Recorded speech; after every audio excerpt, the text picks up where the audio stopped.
Hello folks, today is Friday, June 2nd, 2023. As usual, my name is Jake Baldino, here to talk about all the video game news that has been going on this week. Can you believe it's Friday again already?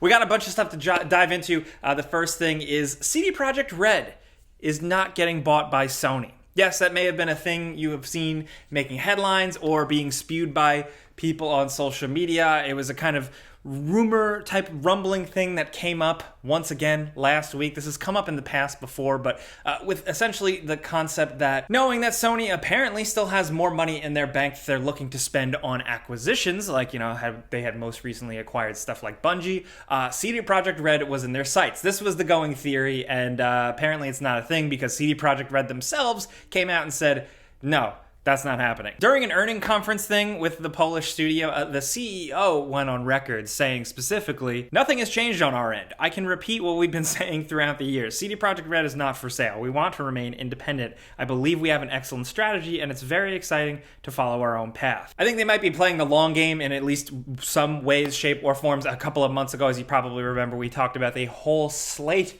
of games that CD Projekt Red announced that they're working on for the future, from Cyberpunk stuff, specifically the newest expansion, to multiple Witcher games and other things. So yeah, they're cooking on stuff. They're probably honestly building themselves up more. So I get why they wouldn't want to be acquired yet, but I'll just say never with these types of things and businessy type things, you know? And before we jump to the next story, two things I want you guys to note. I've been saying this already, but PSA, the Friday show is going live earlier in the day on Fridays. We're publishing it a couple of hours earlier, so it'll show up in your sub box a little earlier because the schedule changes. So just keep your eyes peeled for the video that has all caps in the total title. It's obnoxious. That's us. That's how you can find these videos. Also, this is kind of like the calm before the storm, so to speak. So next week is the Summer Game Fest Jeff Keighley live presentation thing with reveals, as well as Ubisoft doing their own thing. Xbox, of course, is having their whole big showcase where they've kind of teased or rumored something Fable-esque finally.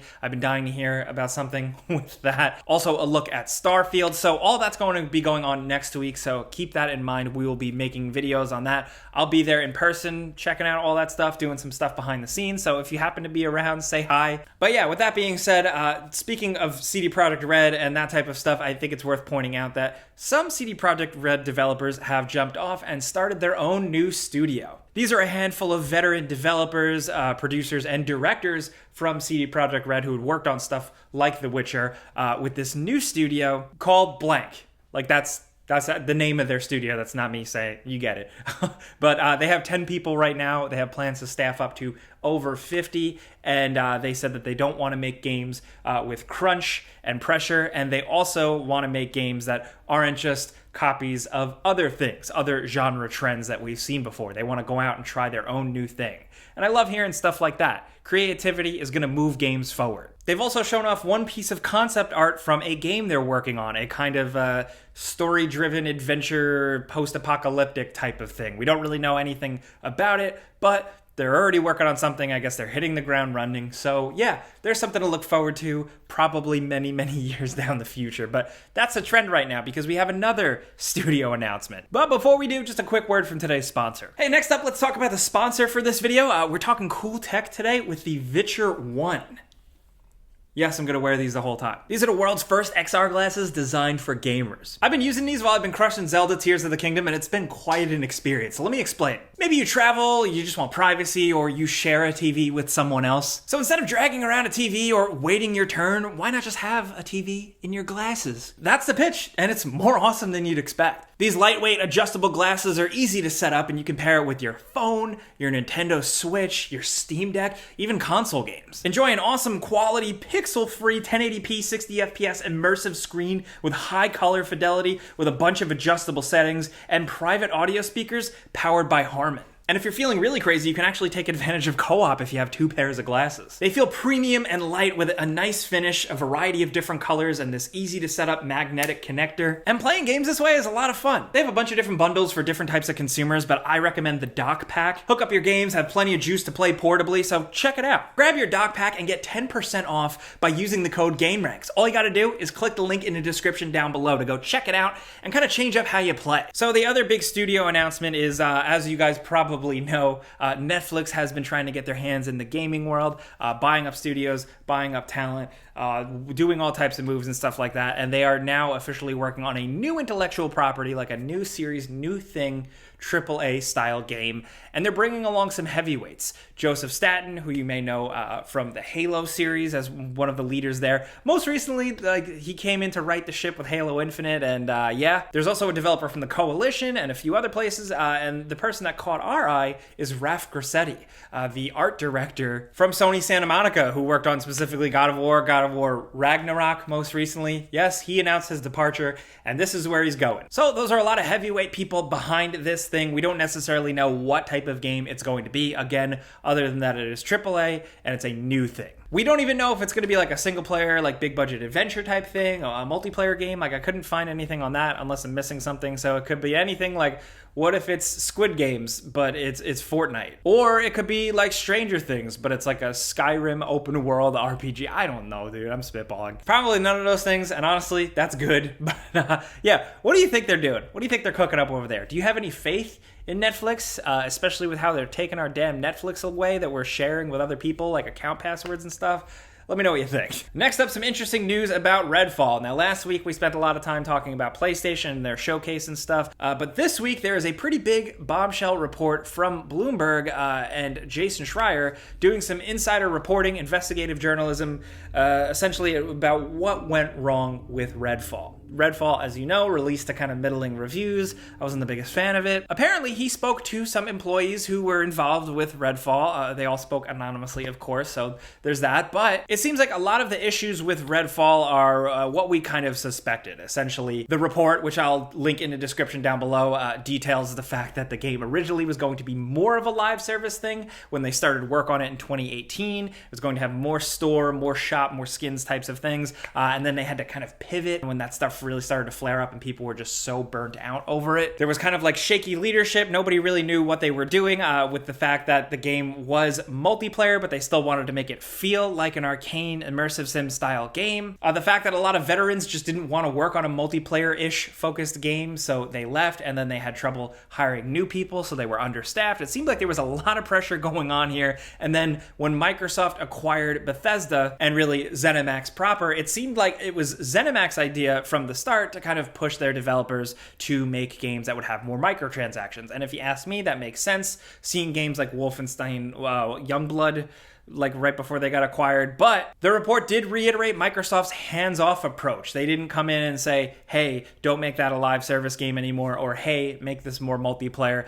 Their hands-off touch kind of just left it kind of floundering in confusion, with one of the most damning things from this report saying that some people working on the game were hoping that Microsoft would come in after they bought them and just cancel the project. That's rough. That's unfortunate. We don't know where things are going to go now, but if you want to read on the whole report, there's some more information in there. Again, I'll link it in the description, but damn. Unfortunately, a pretty mediocre, kind of unfinished game from what I've considered usually a pretty good studio. So we'll have to see what they do next. Also, Facebook, or Meta, or whatever they would choose to be called, have announced the Quest 3. It's going to have double the power of the Quest 2. It's going to be about $500. They've updated the controllers. They got rid of the rings. I like the rings around like VR controllers. I don't know. That's just me. But this is also going to have some mixed reality type stuff with full color pass through. VR people, I know you're going to be interested in messing around with that, but also specifically, they're not leaving other people out in the cold with the Quest 2 and the Quest Pro getting a software update with some significant power bumps, which is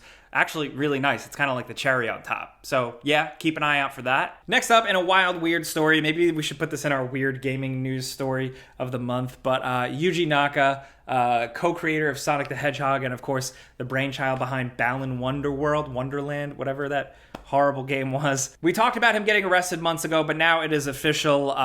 He is charged with insider trading involved with Square Enix. He's apparently going to be fined something like $1.2 million and facing possibly 2.5 years of jail time. Him and his lawyers have appealed, and I guess he's like a rich guy, so he might get off kind of scot-free with some of this, but we don't know. I don't know how Japanese courts work. Still, it's just a wild and wacky and pretty unexpected story, and I'm waiting to see the movie. Like if they do something like The Big Short, but on this humble Japanese developer doing insider trading. I don't know, sounds interesting. I would watch it, but still, that's where that's at. We'll keep you updated if you even care. Next, some cool things I wanted to link in the description down below, some trailers and stuff. The first is Ratchet & Clank Rift Apart is getting a PC release. Most importantly, Nix's is doing the port for this one, so hopefully it should turn out all right. But there's a trailer detailing the features for it, and the game is actually dropping July 26th. I like these like surprise fun PS5 PC release drops. The less hype, the less build up, the more just dropping it, the better. Along with that, we got a trailer for Silent Hill Ascension. This is one of the suite of games that Konami announced months back. This is the more creative, like different thing with Bad Robot and Behavior Interactive involved, kind of more of like a storytelling interactive thing. I don't know for sure. This trailer didn't really do anything for me, if I'm being honest. But maybe some Silent Hill fans beg to differ. I don't know. There was like one cool monster design in there, but I don't know. I'm more curious to see what else they're cooking on with that Silent Hill F game, and of course the Silent Hill 2 remake, which hopefully we'll see more of that soon. But Street Fighter 6 is also dropping this week. We did a before you buy on it. I've been playing it. We've been having some fun with it. It is a really good Street Fighter game. It's really easy to pick up and play with the different control schemes. I'm an amateur. I'm like a casual fighting game guy, but I've been having fun with like a single player mode and all that. And also a lot of butts. Just saying. Also, Amnesia the Bunker is dropping next week, so we linked a trailer for that. That hasn't been getting a lot of buzz, but I'm really curious to see what the deal is with that one. Also, I wanted to link the trailer for the System Shock remake because it is now finally out at the time of this video. Yeah, and Steam reviews so far seem to be overall very positive. I don't know if we're gonna have time to talk about this one with Diablo and everything else, but don't miss it. We've been waiting for this one for a long time, so yeah. Oh, and then an unfortunate update, Dolphin on Steam. Dolphin, you know, the Nintendo emulator, that has been indefinitely postponed. There are some details behind that in terms of like Valve and Nintendo communicating, but a lot of people were hoping it was going to fly. It seems like it's not. Also, speaking of Steam, I just wanted to highlight this. There is now a Steam store page listing for Metal Gear Solid Snake Eater Remake, which is just very weird to see. Very bizarre. I'm not going to spend another Friday show crying about Metal Gear and being an asshole, but yeah, there's that. It's weird. But speaking of remakes, it's worth highlighting too that the KOTOR remake, the Knights of the Old Republic remake, seems like it's still on. There had been reports about issues internally and restarting development and development studio switching, and then more recently, a couple of insiders were kind of poking that maybe that was it. The project was kaput. But as of right now, Embracer Group, the company that is kicking it off, in their most recent financial report, the game is still listed. And when asked, like one of the heads of the company just said that we have no further comment. So there's that. I don't necessarily think that means that we're definitely going to see it, but at least they're still keeping it on the list. It might be like a tax write-off thing. I don't know. Or maybe they're hard at work, quietly working away, and we're going to see Knights of the Old Republic once again. I don't know. Either way, I just want to bring back weird Star Wars games. Jedi Survivor was starting to get a little weird, so I think we're on to something. Let's get the weird Star Wars games in again. Bring back Masters of Terras Kasi. Yes. No one is brave enough to say that but us. Seriously. Yeah, I know. Also, if you're watching this, if you're like a bad person who pre-orders video games, with certain editions, you're getting access to Diablo this weekend, Diablo 4. Good luck. I'm very curious to see how the servers go. As of right now, we don't totally know the state of things, but if you are jumping in, I just wanted to say good night and good luck. We'll be talking about the game much more next week once we dive in, get some first impressions for you guys. But that's it for me. Like I said, Summer Game Fest and Xbox and like Ubisoft and all those things are going down next week, so keep your eyes peeled for that. But I want to know what you guys are thinking about all the stories that we talked about this week. R.I.P. Yuji Naka, how do you feel? Do you care that CD Projekt Red is not getting bought by Sony? Was that something that you were rooting for? People like treat the acquisitions and the companies like sports, like the Mets and the Yankees now. I don't get it. But if you're one of those people, I would still like to hear your insight. Also, what do you think about that Redfall report? Sounds pretty damning. But also, what do you think Netflix is cooking up in terms of the video game department? We got a lot to talk about this week, so let me know what you think in the comments below, of course. But also, there's going to be a pinned comment. So be sure to let us know in that pinned comment what you're playing this weekend. It's for research, so we can kind of figure out what to talk about in videos. So thank you. But thank you for watching. Thank you for being here. We're here every Friday. We never stop. We've been doing this for like 6 years now. I don't even know how long. So have a good weekend. Be safe. Enjoy yourself. I'm Jake Baldino. Thanks for watching. Pizza's on me.